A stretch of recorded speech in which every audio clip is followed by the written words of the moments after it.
Happy December, Bobcat fans. I'm Angela Morian. Get ready for this week's Bobcat Breakdown. Both Bobcat basketball teams hosted the Tuskegee Tigers Wednesday night for another November non-conference matchup. The Bobcat ladies had a thriller on their hands going into overtime after a buzzer-beating layup from the Tigers that sent them into some free basketball. The Bobcats were down 32-27 going into halftime, but they came back with a monstrous 20 points in the third quarter, keeping their undefeated season actually in grasp.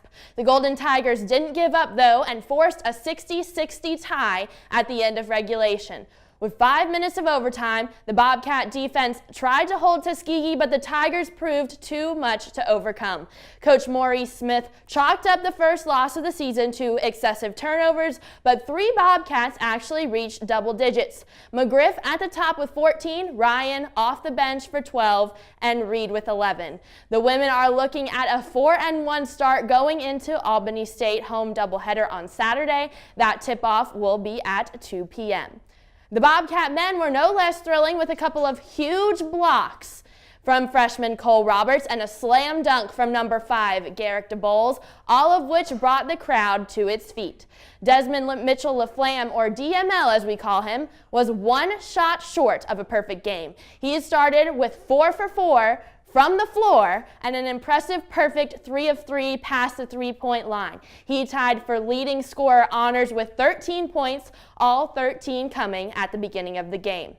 Now, Chaz Berry went into the locker room at halftime with 1 point on the scoreboard, but in typical Chaz Berry fashion, he came out of that locker room guns a-blazing and put another 12 on the board for the Bobcats. He tied DML with a 13 total at the top. In short, the Bobcats dominated. The final score, 65-56. This is Coach Mark Gaines' first time in his career he has won 5 straight games. He hopes to make it an easy 6 against Albany State on Saturday. The men's tip-off is scheduled for 4 p.m. From the court to the course, Bobcat alumni are slowly making their mark in the professional sports arena.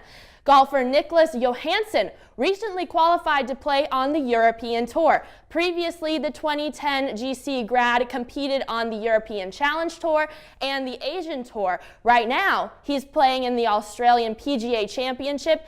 After round 1, Johansson starts at a 3-under, tied for 11th. He's just one back from the world number 7, Adam Scott. He tees off at 9:45 tonight Eastern Time. You can catch his action live on the Golf Channel starting at 8:30 p.m.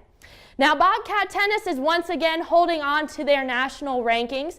Following the finale of the fall season, the Intercollegiate Tennis Association and Oracle released their final set of 2016 rankings. Women's tennis finished the year at 19th, and the men fell one short of a top 10 at 11th.